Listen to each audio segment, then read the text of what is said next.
नमस्कार, आप देख रहे हैं टाइम्स न्यूज नेटवर्क। मैं हूं पद्मजा जोशी। आज पूरे देश में समान नागरिक संहिता यानी कि यूनिफॉर्म सिविल कोड की चर्चा है, क्योंकि अब चुनाव सिर्फ कुछ ही महीने दूर है। यह कहा जा रहा है कि यह भी एक नया चुनावी शिगुफा है। ऐसा इल्जाम लगाने वालों में से एक नेता है एआईएमआईएम के चीफ और सांसद असदुद्दीन ओवैसी साहब, जो कि इस वक्त हमारे साथ जुड़ गए हैं।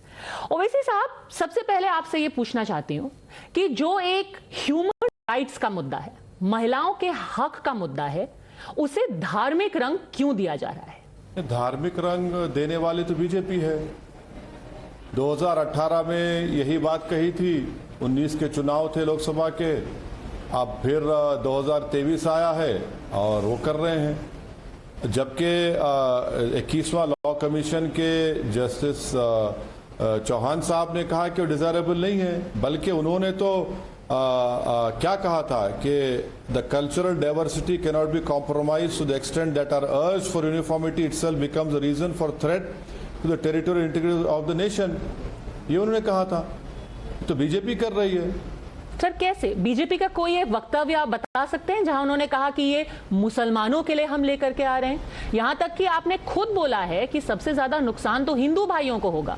तो अगर हिंदू भाइयों को नुकसान है समान नागरिक संहिता से, तो ये मुसलमानों का मुद्दा कैसे हो गया? एंटी मुस्लिम कैसे हो गया?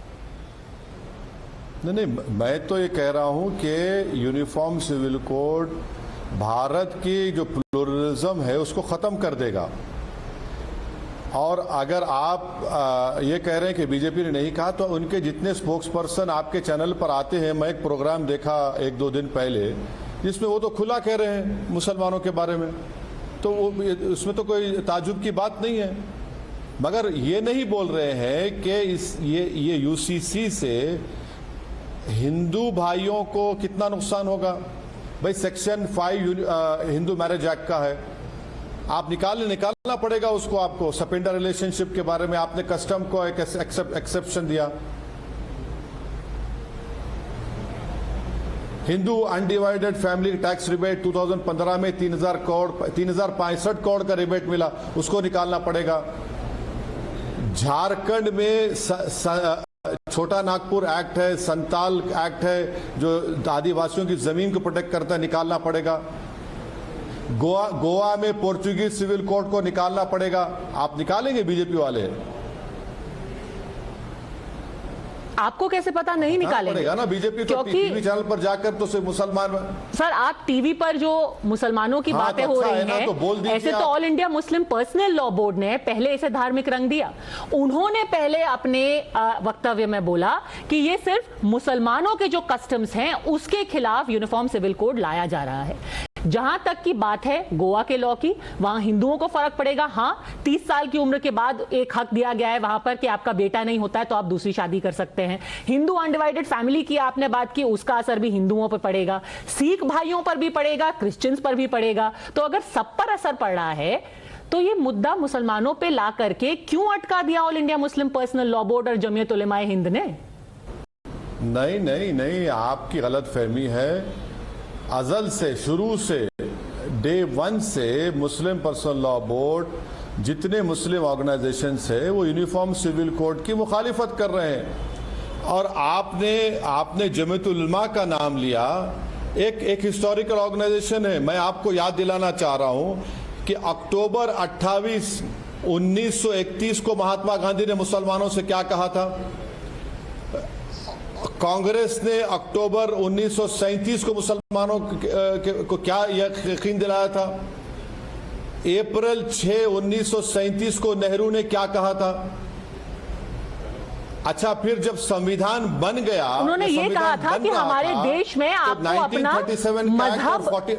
अपना मजहब प्रैक्टिस करने की खुली छूट दी जाएगी, आपको पूरी छूट होगी। There will be the freedom of practising religion. नहीं, ये कहा गया था आजादी के वक्त में। नहीं, बिल्कुल नहीं, आप गलत कह रहे हैं। आप पढ़े नहीं, गलत कह रहे हैं आप। मैं आपको बात कर रहा हूं 31 की, 37 की, अक्टूबर की, अप्रैल से 37 की।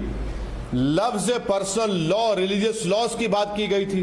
और जब संविधान बन गया या बन रहा था उस वक्त तो 37 एक्ट और 49 एक्ट को निकालने की बात ना बाबा साहब अम्बेडकर ने की, बल्कि बाबा साहब अम्बेडकर ने तो ऑप्शनल यूसीसी की बात की। बाबा साहब अम्बेडकर ने कहा कि वो सरकार पागल होगी जो मुसलमानों को रेबेलियन पर लेकर आएगी।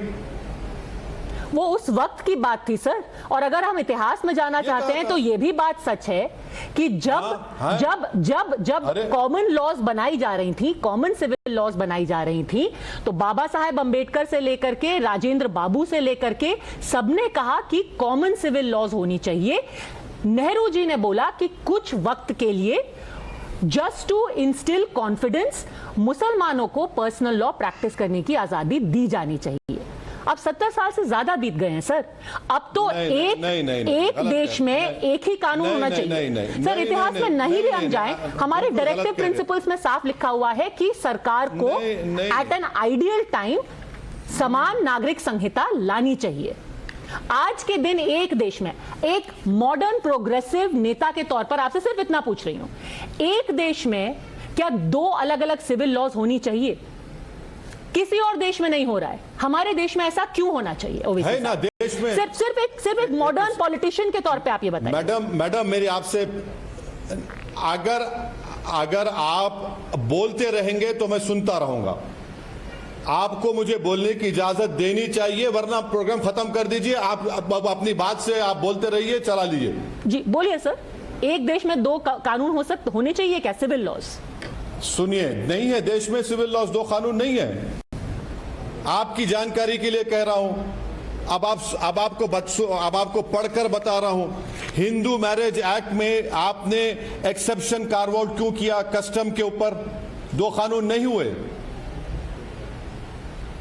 हमने संविधान में ट्राइबल्स को 2 प्रोटेक्शन दिया, क्यों दिया? 2 कानून नहीं हो गए। हाँ, सेक्शन 7 हिंदू मैरिज एक्ट आपने 2 कानून बनाए, नहीं दिया आपने। सेक्शन 29 सेविंग्स क्लॉज 2 कानून आपने नहीं दिया।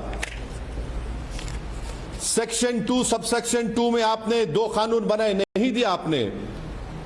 हिंदू मैरिज, और सुनिए, Hindu marriage act Tamil Nadu amendment 1967 जो सिर्फ तमिलनाडु में आपने एक्सेप्शन दिया, नहीं दिया आपने। हिंदू सक्सेशन एक्ट सेक्शन 5 में आपने दिया, 2 कानून बना दिया आपने। डेवोल्यूशन सेक्शन 6 में को पार्सरी प्रॉपर्टी आपने एक्सेप्शन दिया, 2 कानून बना दिए। कितने एग्जाम्पल दो मैं आपको? अच्छा, आपने सिखों को आनंद कटराज एक्ट दिया, आपने नहीं दिया। हिंदू एडॉप्शन में आपने एक्सेप्शन दिया, 2 कानून बना दिया आपने। और आप बताइए, हो जाएंगे सर, हिंदू अनडिवाइडेड फैमिली में टैक्स रिबेट सिर्फ हिंदूज को मिलता है, सब खत्म हो जाएंगे। अच्छा, आपको मोदी जी ने कहा है क्या फोन करके? सर आपको भी तो नहीं कहा है कि सिर्फ मुसलमानों के ही हक छीने जाएंगे। तो अभी तो सिर्फ एक सैद्धांतिक तौर पर हम बात कर रहे हैं। देखिए मैडम, सुनिए मैडम, आप 2 कानून की बात कर रहे थे, मैंने आपको 10 एग्जाम्पल दे दिए। मैं आपको कह रहा हूं कि provision of panchayat extension schedule areas 1996 act भी है, 2 कानून है। आपको लगता है ये 2 कानून खत्म होने चाहिए सिविल लॉज में? छोटा भारत के प्लूरलिज्म को स्ट्रेंथन करने के लिए अगर 2 कानून क्या 3 कानून भी अगर रहे तो बहुत अच्छा है। भारत एक कानून एक के पर नहीं चल सकता। इस देश की खूबसूरती उसका प्लूरलिज्म है, जो बीजेपी को नफरत है। सर कोई दुनिया में ऐसा और देश है जो आपको लगता है प्लूरलिस्टिक है? देखिए मैडम, आपको एग्जाम्पल दे रहा हूं, सिंगापुर में मुस्लिम पर्सनल लॉ का प्रोविजन है। आपको एग्जाम्पल आपको दे रहा हूं, इजराइल में एक अपार्थाइड स्टेट है इजराइल, मगर जो इजरायली मुसलमान है, सिटीजन है, उनको पर्सनल लॉ की इजाजत है। आपने ये 2 एग्जाम्पल दिए, और कितनी मिसालें दे सकते हैं आपको? एक मिसाल के तौर पे मैं आपसे पूछ रही हूं, क्या आपको लगता है कि यूनाइटेड किंगडम एक प्लूरलिस्टिक सोसाइटी है आपके हिसाब से? हाँ। क्या वहां पर मुस्लिम पर्सनल लॉ है? मैडम अनफॉर्चुनेटली बदबख्ती से मैं वहां पढ़ा हूं, तो मेरे को इतना मालूम, मैं लॉ का स्टूडेंट रहा हूं, वहां पर स्कॉटलैंड में क्रिमिनल लॉ है और इंग्लैंड में क्रिमिनल लॉ है और इंग्लैंड में इस्लामिक बैंकिंग लीगल है। सर वहां पे क्या मुस्लिम पर्सनल लॉ है? इस्लामिक बैंकिंग लीगल है अभी, क्योंकि हम पर्सनल लॉ की बात कर रहे हैं और आपने कहा कि एक प्लूरलिस्टिक सोसाइटी के लिए, यानी कि एक विविध सोसाइटी के लिए जरूरी है। सुनिए, आप प्लूरलिस्टिक सोसाइटी की जब बात कर रहे हैं तो भारत में हिंदू सक्सेशन एक्ट है, इंग्लैंड में है क्या? हिंदू मैरिज एक्ट है, इंग्लैंड में है क्या? इंग्लैंड में ट्राइबल्स है क्या? है? ये भी तो है ना मैडम। सर आपने बात की शुरुआत की पर्सनल लॉ से, मुस्लिम पर्सनल लॉ से, अब आप इस्लामिक बैंकिंग पे आ गए। चलिए, क्योंकि अभी हम सिर्फ ड्राफ्ट कैसा बनेगा उसकी बात कर रहे हैं। आपने इंग्लैंड नहीं, गलत बात है। आपने इंग्लैंड की बात की तो मैंने आपको बताया हूं इंग्लैंड में 2 क्रिमिनल लॉ सिस्टम चलते, एक स्कॉटलैंड में, एक इंग्लैंड में। पर फिर भी मुस्लिम पर्सनल लॉ नहीं है सर वहां पे। इस्लामिक बैंकिंग अलाउड है, मुस्लिम पर्सनल लॉ नहीं है वहां पर। हाँ, और वो प्लूरलिस्टिक सोसाइटी है। मुस्लिम पर्सनल लॉ इज प्लूरलिस्टिक नहीं बोल सकते उसको। ये तो हमारी आबादी भारत के लोगों की, साउथ एशियंस की इतनी बढ़ चुकी है कि वो मजबूर हो गए प्लूरलिज्म को एक्सेप्ट करने के लिए। तो क्या आपको लगता है कि यूके में इस्लाम खतरे में है, मुसलमान खतरे में है क्योंकि वहां पर पर्सनल लॉ अलाउ नहीं की जा रही है, या फिर अमेरिका में, या फ्रांस में, या बेल्जियम में? तो मेरी सुनिए, एक बात सुनिए मैडम, आपको मैं बताना चाह रहा हूं, भारत का जो सेकुलरिज्म है ना, जो कॉन्स्टिट्यूशनल सेकुलरिज्म है, वो इंग्लैंड के सेकुलरिज्म से अलग है, फ्रांस के सेकुलरिज्म से अलग है, अमेरिका के सेकुलरिज्म से अलग है। इस बात को आपको समझने की जरूरत है। ये भारत के सेकुलर, जो कॉन्स्टिट्यूशनल सेकुलरिज्म है, ये बिल्कुल अलग है। अच्छा, अब अमेरिका में स्टेट्स के पास उनका कानून है, अमेरिका के टूट गया, पर सर पर्सनल लॉ वहां पे भी नहीं है। वो तो अलग उनका सिस्टम है। पर्सनल लॉ वहां पे भी नहीं है सर, और धर्म के आधार पर कानून वहां पर कल इसीलिए नहीं है कि वहां पर ट्राइबल्स नहीं है, इसीलिए नहीं है कि वहां पर डाइवर्सिटी नहीं है, इसीलिए नहीं है कि वहां पर 2000 जबानें नहीं बोली जाती, इसीलिए नहीं है कि वहां पर इतने रिलीजन्स हैं, इतनी खूबसूरती है। अगर आप इंडिया को अमेरिका की तरह करना चाह रहे मैडम, ये इंडिया के लिए ठीक नहीं होगा। अगर आप इंडिया को फ्रांस की तरह करना चाह रहे तो मैं आपको अपोज करूंगा। मैं ये कह रहा हूं कि जो इंडिया की खूबसूरती है उसका प्लूरलिज्म है, एक मोजाइक है। इंडिया एक मोजाइक है, जिसको एजी नूरानी ने कहा था, उस मोजाइक को रहने दीजिए ना। सर, जिसको आप प्लूरलिज्म बोल रहे हैं, प्रधानमंत्री कहते हैं कि ये तुष्टीकरण है। हाँ, तुष्टीकरण ये है कि आसाम का मुख्यमंत्री, जो दुनिया का बहुत बड़ा पॉलिटिकल साइंटिस्ट है, उसको नोबेल प्राइज मिलना चाहिए। तरकारी, टमाटे पेट्रोल के 1 लीटर से ज्यादा कीमती हो गए तो वो, उसका कम्युनल माइंडसेट ये है कि कहता है कि बंगाली स्पीकिंग मुसलमान जिम्मेदार है, मियाँ जिम्मेदार है। कल अगर गाय दूध नहीं देगी तो मियाँ जिम्मेदार, भैंस मुर्गी पुकारेगी नहीं सुबह 4 बजे तो मियाँ जिम्मेदार है। ये इनकी जिम्मेदारी है। और प्रधानमंत्री को हम पूछना चाह रहे, यूसीसी की बात करते हैं तो गुजरात में डिस्टर्ब एरियाज एक्ट कैसे रहेगा? यूसीसी की बात करते हैं तो रिलीजियन कन्वर्जन के लिए परमिशन की जरूरत क्यों पड़ेगी? बताइए, कितना बड़ा कॉन्ट्रडिक्शन है ये। ये जो सारे कॉन्ट्रडिक्शंस हैं, ये तभी खत्म हो सकते हैं जब हम एक ड्राफ्ट को देखें, और ड्राफ्ट के लिए जरूरी है कि सब राय शुमारी करें, पर उसके पहले डर ना फैलाया जाए। अब अगर हम ड्राफ्ट की बात करें सर, सैद्धांतिक तौर पर मैं आपसे पूछना चाहती हूं, क्या आपको लगता है कि बच्चियों की शादी होनी चाहिए? भले से ही वो हिंदू हो, मुसलमान हो, सिख हो, ईसाई हो, जैन हो, कुछ भी हो, क्या बच्चियों की, 15 साल की बच्चियों की शादी होनी चाहिए? देखिए, आप कहां जा रहे हैं, मैं उसका जवाब दूंगा, मगर आपको एक बात बता रहा हूं। गवर्नमेंट ऑफ इंडिया का फिगर है मैडम कि 2000 से 2019 तक 9 मिलियन गर्ल्स मिसिंग है फीमेल इन्फेंटिसाइड की वजह से। आपने कानून बना दिया ना, कौन जिम्मेदार है? उत्तराखंड की 90% आबादी है, चाइल्ड मैरिज का आपने कानून बना दिया, 84% नॉन मुस्लिम्स हैं उसमें।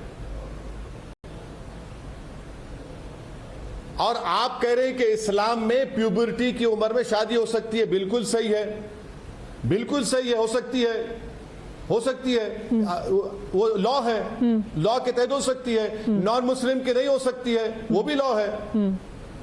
मगर और एक चीज आपको बता रहा हूं, आपको लगता है होनी चाहिए सर? मुस्लिम बच्चियों की आप बात कर रहे हैं, सवाल मेरा ये था, क्या आपको लगता है होनी चाहिए? एक मिनट देखिए इस्लाम में जब बच्ची प्यूबर्टी की एज को पा जाती है तो आज के लॉ के लिहाज से शादी होती है, और आज के कानून के लिहाज से हमारे हिंदू भाई 84% चाइल्ड मैरिज किए हैं, और वो जेल जाते हैं बावजूद इसके के कानून है चाइल्ड मैरिज का, क्योंकि कानून है वो जेल जाते हैं। मगर शादी नहीं खत्म होती। पर सर वो जेल तो जाते हैं। अरे नहीं, शादी खत्म नहीं होती, वॉइड, सुनिए, वॉइड होती है शादी, वॉइड होती है, वही तो कह रहा हूं मैं आपको, शादी खत्म नहीं होती। अच्छा, अगर जो बीजेपी को मुस्लिम महिलाओं से इतनी मोहब्बत है, मैं प्रधानमंत्री से रिक्वेस्ट कर रहा हूं कि लोक कल्याण मार्ग में बिल्किस बानो को बिठाकर फोटो लेके डालें, चलिए करिए ना, कौन रोक रहा है आपको? उम्मीद है वो आपको सुनेंगे, पर आपने मेरे सवाल का जवाब नहीं दिया। सैद्धांतिक तौर पर आप इतने पढ़े लिखे हैं, आप बैरिस्टर हैं, आप लंदन से पढ़े हैं, सैद्धांतिक तौर पर क्या आप चाहते हैं, आपको सही लगता है कि 15 साल की बच्ची की शादी हो जाए? मैडम मुझे आपके पैट्रोनाइजेशन की जरूरत नहीं हूं, मैं पढ़ा हूं तो अल्लाह के करम से, अपनी माँ बाप की दुआ और मेरी मेहनत की वजह से, तो उसकी जरूरत नहीं है। मगर जो कानून है मुस्लिम इस्लाम में, अगर प्यूबर्टी की जाती है, जो भारत में कानूनी शादी होती है, कितनों की होती है अलग बात है, आप प्रूफ करके दिखाइए। मैं आपको कह रहा हूं कि हमारे देश में चाइल्ड मैरिज का कानून हिंदू भाइयों के लिए 84% वो कर रहे हैं। सर मैं आपको पेट्रोनाइज कैसे कर सकती हूँ? मुझसे 10 गुना पढ़े हैं, से सोसाइटी के इमेज नहीं बदलते। पर सर यूनिसेफ की रिपोर्ट है, नहीं हो सर जितना आपके पास ज्ञान है मैडम, उतना ज्ञान नहीं चाहिए मुझे। बिल्कुल भी नहीं सर यूनिसेफ की रिपोर्ट है कि जिन बच्चियों की शादी 18 साल से कम में होती है, उनके सर्वे में पाया गया कि डोमेस्टिक वायलेंस यानी कि घरेलू हिंसा के चांसेस 80% बढ़ जाते हैं और स्कूल में रहने के चांसेस 60% कम हो जाते हैं। जैसे आप लंदन जाके पढ़े, क्या उस बच्ची को हक नहीं है कि वो भी जाकर के पढ़े? वो क्यों घरेलू हिंसा की शिकार हो क्योंकि 15 साल में उसकी शादी हो गई? सर अरे मैडम, आपका बहुत बहुत शुक्रिया, आपने मेरा दिमाग खोल दिया एक बात करके। अब आपको मैं डेटा दे रहा हूं कि नरेंद्र मोदी की सरकार की गलत पॉलिसियों की वजह से 1,70,000 मुसलमान हायर एजुकेशन से मिसिंग है, उसमें से 50% मुस्लिम महिला है। क्यों मिसिंग है? क्योंकि नरेंद्र मोदी ने खौफ का माहौल पैदा किया, नरेंद्र मोदी ने मौलाना आजाद फाउंडेशन को स्कॉलरशिप को बंद कर दिया। 1,79,000 मिनिस्ट्री ऑफ हायर एजुकेशन का डेटा है। सर उन्होंने बंद नहीं किया, उन्होंने प्री मैट्रिक से पोस्ट मैट्रिक में उस फंड को डाला है। पर आप फिर भी उस सवाल का जवाब नहीं दे रहे सर। गलत, झूठ सर, आप उस सवाल का अभी भी जवाब नहीं दे रहे। नहीं, आप झूठ कह रहे हैं। नहीं सर, नहीं आप झूठ कह, आप मौलाना आजाद स्कॉलरशिप कह रहे हैं सर, आपने फिर भी उस सैद्धांतिक सवाल का जवाब नहीं दिया। आप सैद्धांतिक सवाल का जवाब अगर दे देंगे बहुत अच्छा लगेगा। मैं सवाल का कि 21वीं सदी में 21वीं सदी में क्या 15 साल की बच्ची की शादी होनी चाहिए? मैं आपको को मान ही नहीं रहे सर, इसका एक फॉलो अप सवाल आपसे पूछती हूँ, एक फॉलो अप सवाल पूछती हूँ। अच्छा एक मिनट नहीं सुनिए, इतने सवालात में करेंगे, जवाब टाइम नहीं है आपका भी मेरा भी। अमेरिका में क्या एज है मालूम आपको? स्टेट्स में अमेरिका में क्या एज है मालूम आपको? कई स्टेट्स में 14 एंड 16 इयर्स भी है, 15 इयर्स भी है। और अमेरिका को क्या मानते हैं आप? सब सारण कंट्री मानते हैं अमेरिका को आप? सर अगर मैं आपको अभी भी ज्यादा तो व्हाट्सएप पे वो स्टेट्स में जहां पर ये अलाउड है। ठीक है, सारे स्टेट्स में नहीं है, कुछ स्टेट्स में। सर अगर आप एज ऑफ कंसेंट मुसलमानों से इतनी सर अगर आप अमेरिका को कोट करेंगे तो मैं भी कितनी कंट्रीज को कोट कर सकती हूं जहां पर 15 छोड़िए, 16 छोड़िए, 18 छोड़िए, 21 साल भी होती है। अगर हम पाकिस्तान की ही बात कर ले, पाकिस्तान में भी एज ऑफ कंसेंट सर 15 नहीं है, 16 उन्होंने लड़कियों के लिए एज ऑफ कंसेंट रखी है। और जब भारत में शादी की उम्र बढ़ाने की बात आई थी तो पाकिस्तान में सर्वे किया गया जहां पे लड़कियों ने कहा काश हम भी 18-21 में शादी करते, हमें ज्यादा अपॉर्चुनिटीज मिलती अपनी जिंदगी में। दिल की बात जुबान पर आ ही गई आपकी मैडम, आपने पाकिस्तान का जिक्र कर ही दिया। सर क्योंकि हमारे पड़ोस में है, सिर्फ इसलिए। और सर्वे हुआ मैडम पाकिस्तान से, अरे हाँ, नहीं मुझे मतलब नहीं है पाकिस्तान से। सर मैंने यूके की भी बात की, अमेरिका की भी बात की। आपको मतलब है तो आप देख लीजिए। यूके अमेरिका की भी बात हुई। यूके में एज क्या है लड़कियों की? दिल की बात पाकिस्तान। सर आप ये बताइए, ब्रिटेन में रहने वाली मुसलमान लड़की किस उम्र में शादी करती है? लंदन में रहने वाली मुसलमान लड़की किस उम्र में शादी करती है? नहीं, लंदन में अंबेडकर का बना हुआ संविधान नहीं है, वहां पे अनरिटन कॉन्स्टिट्यूशन है। लंदन में ट्राइब्स नहीं है, लंदन में शेड्यूल कास्ट नहीं है, लंदन में अदर बैकवर्ड क्लास नहीं है, लंदन में मुसलमानों में डाइवर्सिटी नहीं है, लंदन में कश्मीरी नहीं है, लंदन में मणिपुर नहीं है, ये सब भारत में है मैडम। असम की आपने बात की, असम में पॉलीगमी को इलीगल करने का उन्होंने अनाउंसमेंट कर दिया है। क्या आपको लगता है कि यूसीसी के बदले कम से कम ये एक पहला कदम? एक मिनट अब आपको मैं बता रहा हूं कि आसाम के मुख्यमंत्री को आप पूछ लीजिए बुलाकर कि क्या वहां पर पॉलीएंड्री चलती है, उसको बंद करेंगे? वहां पर ट्राइब्स में पॉलीगमी है, बंद करेंगे या खाली मियाँ जी की बात करते रहेंगे? और आपके इत्तला के लिए जस्टिस चौहान साहब की जो कमीशन की रिपोर्ट है, आप पैराग्राफ नंबर 2.92 पढ़ लीजिए। और आपकी इत्तला के लिए नेशनल फैमिली हेल्थ सर्वे 5/2019-20 पढ़ लीजिए। कितनों में पॉलीगमी है, क्रिश्चियंस में, मुस्लिम्स में, हिंदूज में। और आपको बता रहा हूं, इस्लाम में कुरान में अल्लाह ने फरमा दिया कि जस्टिस करो, मगर अगर कोई मुसलमान दूसरी शादी करता है तो उसकी वाइफ होती है, मिस्ट्रेस नहीं होती है। तो इसमें फिर डिबेट करेंगे, बुलाइए मैडम आप। पर आपको सही लगता है सैद्धांतिक तौर पे या नहीं? मैडम, इस्लाम में शादी एक जिंदगी के लिए होती है, हिंदुइज्म में 7 जन्म का साथ होता है, क्रिश्चियंस में टिल डेथ डिवाइडर्स का मामला है। हमारे लिए एक जिंदगी काफी है, 7 जन्म नहीं चाहिए मुझे। Thank you madam. Asaduddin Owaisi साहब, आपने बिल्कुल एक बैरिस्टर की तरह जवाब दिया है। हमसे बात करने के लिए आपका बहुत बहुत धन्यवाद।